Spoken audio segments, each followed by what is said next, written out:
பிரபல இயக்குனரும் நடிகருமான பாக்யராஜ் அவர்கள் இவரோட மகள் குடும்பம் பற்றி பல விஷயங்கள் கொஞ்ச நாளைக்கு முன்னாடி தான் ஒரு இன்டர்வியூவில் சொல்லியிருந்தாரு. அதாவது பாக்யராஜோட மகளை பற்றி எந்த இடத்துலையுமே பார்க்க முடியல. அவங்க என்ன பண்ணுறாங்க, அவங்களுக்கு ஒரு குழந்தை இருக்கிறதா சொல்கிறாங்க, அவங்க பிஸ்னஸ் பண்ணுறதா சொல்கிறாங்க, அவங்க சீக்கிரட்டாக மேரேஜ் பண்ணிக்கிட்டாங்களா, ஹஸ்பண்டை காட்டவே இல்லை, அவங்க குழந்தைய தத்தெடுத்திருக்காங்களா அப்படின்னு சொல்லிட்டு பல கேள்விகள் பல கேள்விகளை கேட்டிருக்காங்க. அதுக்கு ரிப்ளை கொடுக்குற மாதிரி பாக்யராஜ் சார் ஒரு இன்டர்வியூவில் ரொம்பவே வெளிப்படையாக பேசியிருக்காரு.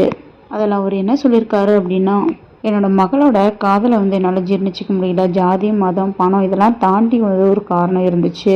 எங்கள் பொண்ணு தனியாக போயிட்டா அப்படின்னு சொல்லிட்டு கோவத்தில் நாங்களும் அப்படியே இருந்துட்டோம். ஒரு நாள் அவள் ப்ரெக்னெண்ட்டாக இருக்கான்னு கேள்விப்பட்டதுக்கு அப்புறமா மனசு தாங்க முடியல. என்னோட மனைவி மட்டும் கூட போய் பார்த்துட்டு இருந்தாங்க. அப்புறம் ஒரு நாள் பையன் பிறந்திருக்கான் அப்படின்னு கேள்விப்பட்டதுக்கு அப்புறமா என்னால் கொஞ்சம் கூட வெயிட் பண்ணவே முடியல. ஹாஸ்பிட்டலுக்கு ஓடி போய் நான் தான் ஃபஸ்ட்டு என்னோட பேர குழந்தைய கையில் எடுத்தேன்.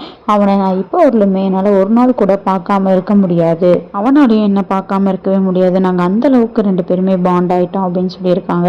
அதாவது இந்த இன்டர்வியூக்கு அப்புறமேட்டு சரண்யா என்ன பண்றாங்க, அவங்களோட ஹஸ்பண்ட் என்ன பண்றாங்கன்ற டீட்டெயில்ஸ் கரெக்ட் பண்ணும்போது சரண்யாவோட ஹஸ்பண்ட் அது ஒரு தொழில் விஷயம் அப்படிங்கிறது தெரிய வந்திருக்கு. மேரேஜ் பண்ணிக்கிட்டாங்க அப்படின்ற ஒரு விஷயம் சோஷியல் மீடியால வைரல் ஆனதுக்கு அப்புறமா அவங்களோட கணவர் அவங்களோட மகனோட புகைப்படம் இன்னைக்கு ஒரு வெளியே வரவே இல்லை. ஸோ இந்த நிலையில் தான் பாக்யராஜ் சார் கூட சேர்ந்து அவரோட பர்த்டேவும் செலிப்ரேட் பண்ணியிருக்காங்க. அப்போ எடுக்கப்பட்ட வீடியோ தான் பக்கம் வைரல் ஆகிட்டு இருக்கு. சரண்யா பாக்யராஜ் ஒரே ஒரு திரைப்படத்தில் மட்டுமே நடிச்சிருக்காங்க.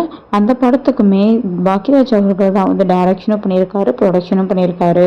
பாரிஜாதம் அப்படின்ற படத்தில் மட்டும்தான் நடிச்சிருந்தாங்க. அதுக்கப்புறமா சினி ஃபீல்டை விட்டே வெளியே போயிட்டாங்க. பண்ண கோ ஆக்டர் தான் லவ் பண்ணுறாங்க அப்படின்ற விஷயம்லாம் போயிட்டு இருந்துச்சு. அதுக்கப்புறமேட்டு தான் பாக்யராஜ் சாருக்கும் அவங்களுக்கும் எந்த ஒரு சொந்தமும் இல்லை அப்படின்னு போயிட்டு இருந்த நிலையில் இப்போ தான் இந்த டீட்டெயில்ஸ் எல்லாம் கிடைச்சிருக்கு.